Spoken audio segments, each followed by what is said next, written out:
Hey guys, Victor here, coming at you with another video, and today I'm going to be doing my best to try and teach you how to play Tearlaments.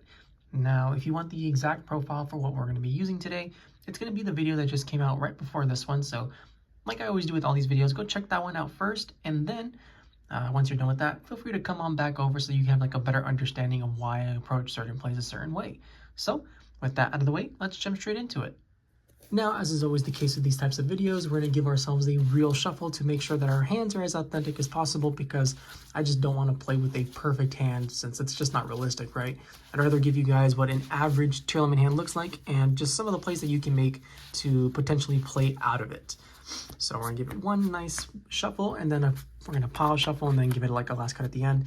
And if you guys see any mistakes or just any more optimal lines, feel free to let me know down below. You know, I very much appreciate an opportunity to grow as a player and just learn from you guys, because there are definitely plays that I don't see despite playing this deck for a long time. So, you know, every little bit helps, and then we can just continue to help each other grow as players. So don't be afraid. Let me know. Just be nice about it because I am a little fragile. So, you know, just be aware. All right, so now that we're done with that, we're going to give it the last shuffle and then the cut. And our hand is good to go. So hopefully it's playable. And the first card, Mudora, something that you never want to see for the most part. Called by the Grave, great if we can get any cards that can actually play the game. Tearlaments Kashtira, Foolish Burial Goods. And then lastly, a Trivia Karma that we wanted in the deck for the Foolish Burial Goods. And wow, not great. I'm not going to lie to you. But, you know, that's what I said. We wanted these to be realistic, right? So basically our only play is to go for the Foolish Burial Goods.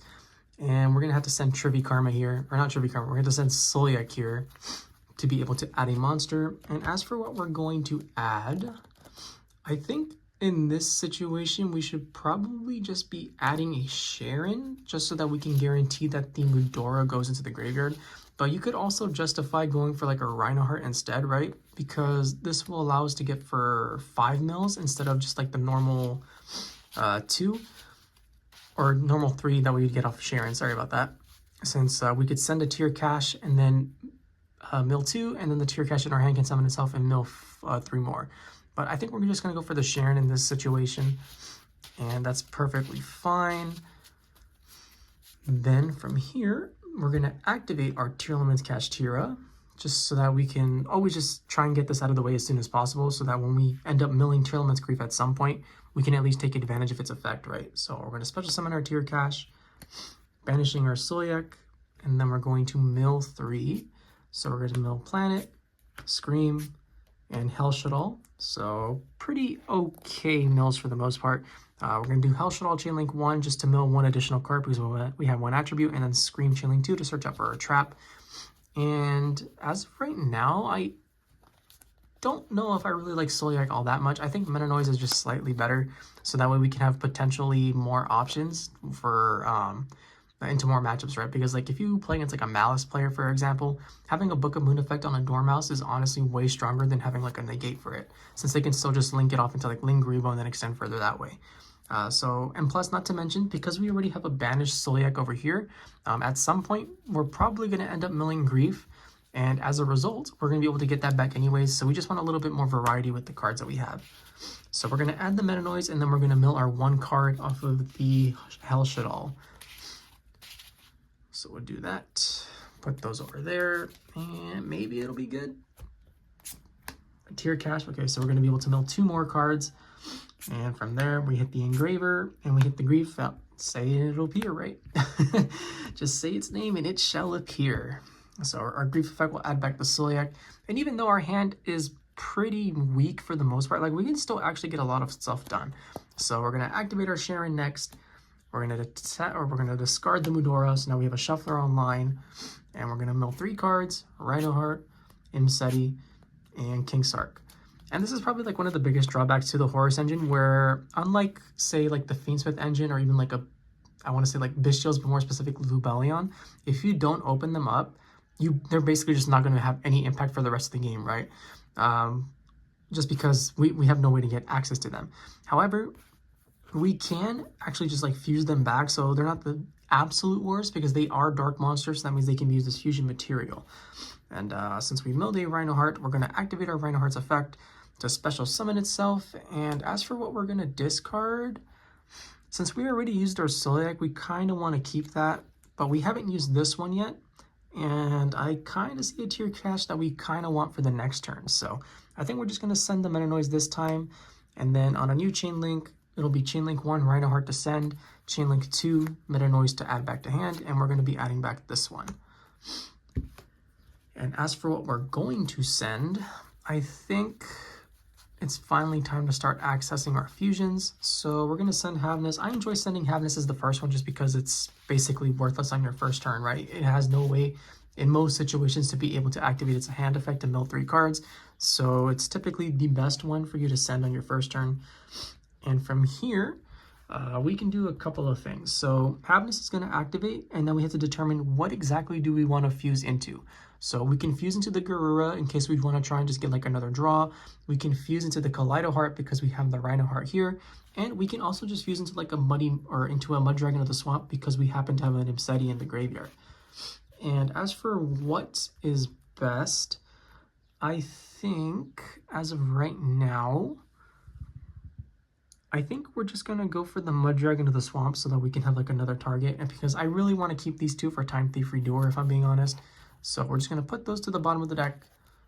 And then we're going to summon our Mud Dragon of the Swamp. And now our next goal is basically to start accessing the Fiendsmith engine, because we're going to have to go into the Pilgrim Reaper to try and mill 5 more cards that ideally will allow us to actually play the game.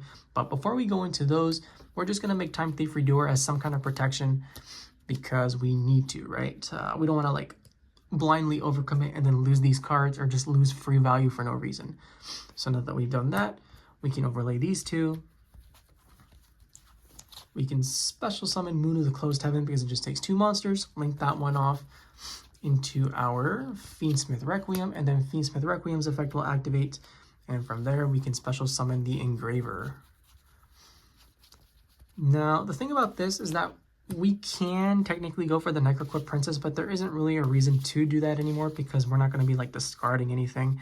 And we already have the other Engraver in our graveyard, right? So we could always just special summon this out, and then we don't even need to go for the Necroquip to make it, or to make our rank 6.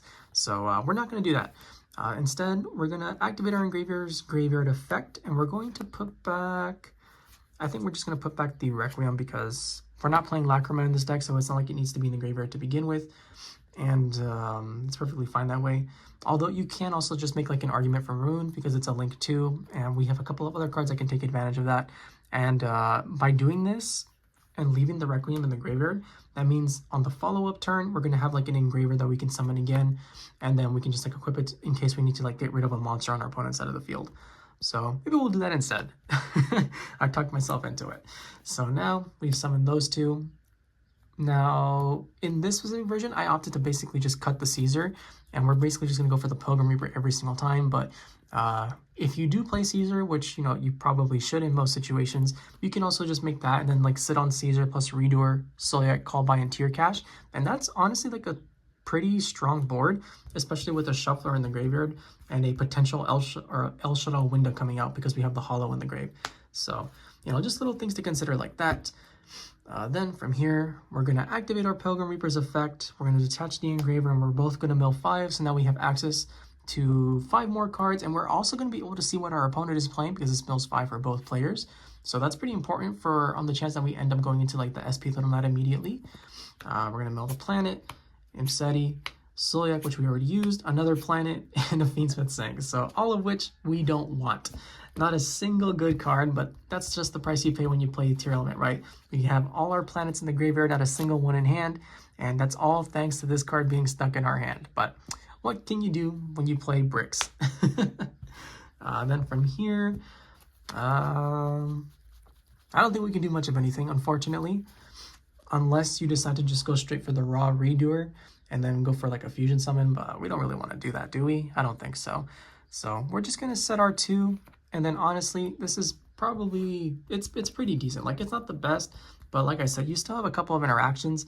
So we have like the Mudora, the potential El Shaddai Winda, Time Thief Redoer is going to take resources. You still have a Tearlaments Kashtira in your hand that you can summon, and then we have a Call by the Grave to negate something, plus a Tearlaments Celiac to negate another card, so it's not like it's the end of the world, even though the hand is pretty unoptimal. Now, that was pretty short because our hands were pretty abysmal. But like I said, I want you guys to get the real experience. So I'm going to think, yeah, I think we can afford to do one more hand at least. So we're just going to shuffle this back up. And hopefully this time our hand is a little bit better than the other one. Hopefully. But, you know, you can't always be like milling everything that you need on every single video.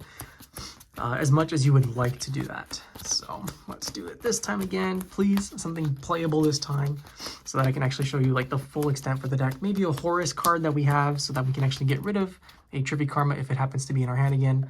But I don't know. We'll see. Just something. Okay, so that's good enough there. Give it a last cut, and then we can draw our starting 5, and it's going to be Scream, Sharon. All right, already off to such a better start. Happy, not the Horus monster we wanted, Primeval Planet Pearl Rhino, and Ash Blossom and Joyous Spring. So once again, the Horus engine basically going to be worthless in this matchup, and it's still like just expressing like my, I don't want to say my disdain for this engine, but yeah, like obviously it's really good, but then like you just open up key pieces like this that you don't want, and you just feel bad about it for the rest of the game. But even so, it's still perfectly fine for the most part. We just have to be pretty solid on our mills. And the first card that we're going to start with is, of course, our Primeval Planet Pearl Rhino. And as for what we're going to be adding, I think we're just going to add the Rhino Heart here because we don't really have anything to banish off of our tier cache. So just having like a Rhino Heart so that we can get 3 cards plus 1 additional mill to get the entire engine going will be perfectly fine. So Planet adds a Rhino Heart, and then from here, we're just going to activate our Scream. We're going to normal summon the Rhino Heart. And then we're going to be doing Chain Link 1 Rhino Heart, Chain Link 2 Scream. Pretty important to pretty much order it that way in most situations, just because it allows you to mill first, and then depending on what you mill, you're going to have an idea of what you can send off the Rhino Heart, right? So yeah, we'll do that. Mill 3, Havness, Tier Cache, and Tier Cache. So, wow, the deck just does not want to function today. No, it's actually perfectly fine. So from here, we're going to send the Merly. And then we have a choice, right? We can activate both Havness and our Merly, just in case we want to play around something like a Bestial monster. But we're just going to assume they don't have it. So we're just going to go Havness, Chain Link 1, and then Chain Link 2, we're going to activate Tier Cache. As for what we're going to be making, it's going to be the Garura, just because we need a couple of extra draws. Plus, we already have like a Sharon in our hands, so we can basically access another fusion whenever we want. So Mill 2, then Havness Fusion Summons, Mill Call by the Grave, Mill Hellshadal, perfectly fine. And then from here, we are going to fuse these 2 into our Garura. Then, next up, our Hellshadal will activate to mill us 2 more cards because we have 2 different attributes this time. So we're going to mill another Rhino Heart and a Imseti Glory of Horus, which is perfectly fine because that means that even if this one gets banished for whatever reason, not that it will be because it's a normal summoned, we at least have like a backup for a Kaleido Heart, and then the Imseti is Imseti. Like we already came to terms that we were never going to be able to use that engine to begin with unless we miraculously draw a King Sark or another Imseti off the Garura. But that's a pipe dream. So before we actually come into the Sharon, we're going to go for the Fiendsmith engine now. And that means that we're going to go for the Moon, and we're going to get our draw off the Garura, and it's a meta noise. So just another bit of protection that we have, which is perfectly fine. And then we're going to go for the Link 1 and the Requiem. The Requiem is going to bring out the Engraver. And from there, we actually are going to make Necroquip this time just because we didn't hit the Engraver earlier off of our mills. Okay. So the Requiem will come back, attach to the Engraver, and then these 2 will become Necroquip Princess. So we special summon that. And then let me make sure that we didn't hit like a Celiac or anything. Yep, no tier spells or traps yet, so they're all perfectly live. So ideally, we'd be able to hit like another Celiac here or something. And what we're going to do is we're going to bring out our Engraver, putting back the Moon of the Closed Heaven again, just because it happens to be the Link 2 that we can summon out pretty much whenever. And then from here, we're going to go for the Pilgrim Reaper once again. And ideally, this Mill 5 actually hits some of our tier spells and traps so that we can just continue floating into other cards. And then let me just shuffle, because you technically have to shuffle every time you put the Engraver, even if you don't put a monster back. But that's because like the potential to put a monster back is there. All right, so Pilgrim Reaper. As for what we're going to detach this time, it's actually pretty important to detach a Necroquip Princess more often than not, just to ensure that you have another dark monster in the graveyard, especially because this one happens to be a fusion. Now, obviously, we hit Themseti, so it doesn't matter too much, but, and we already have like the Guru there as well, so like I said, it doesn't matter too much, but it's better to be safe than sorry, especially for when you're starting off early in the game. So we're going to mill 5, Foolish Burial Goods, doesn't matter, doesn't matter, doesn't matter, doesn't matter, doesn't matter. Oh my goodness. The deck just does not want to cooperate today. And you know what? That's perfectly fine. All right. So from here, we're just going to activate Sharon. We're going to discard our Happy, special summon it. And now we're going to mill 3 more cards. And it's a Grief, a Solyak, and a Mudora. Okay, so we're going to have to activate our Solyak here. However, because we milled all 3 of our Tearlaments Kashtira, because we're just bad at this game, that means we can only add Havness and a Merly to our hand. So what we're going to have to do, unfortunately, is activate our Mudora, the Sword Oracle, banishing it for cost, and we're going to have to shuffle back at least one of our tier caches just to be able to, you know, actually do something. But that's perfectly fine, right? So we're just going to put back 2 of those and then 1 of these, because we kind of want to hit one of those anyways. So shuffle those back into the deck, and then we're going to resolve our Solyak, and we're going to add our tier cache. And this also just gives us another opportunity to try and add Solyak to the hand by just being able to just like send a Grief or a tier cache, depending on what we do, right? So just little things to consider like that. And then I guess another thing that we could have done as well is, because we have the Meta Noise in our hand already, right? We could have activated our Rhinoheart to come back as well, if we so choose to, and that would be like another avenue that we could get to just special summon our Rhinoheart here, open up a rank 4 play, and then add back the tier cache to our hand. But I don't know, I feel like sometimes you just want to conserve this depending on the matchup. So if you know what your opponent is playing, especially after the Pilgrim Reaper, that's a decision that you have to make right then and there, right? If your opponent's playing like Mitsurugi Raziel, you probably don't value this one too much, because they can always just tribute their Mitsurugi cards.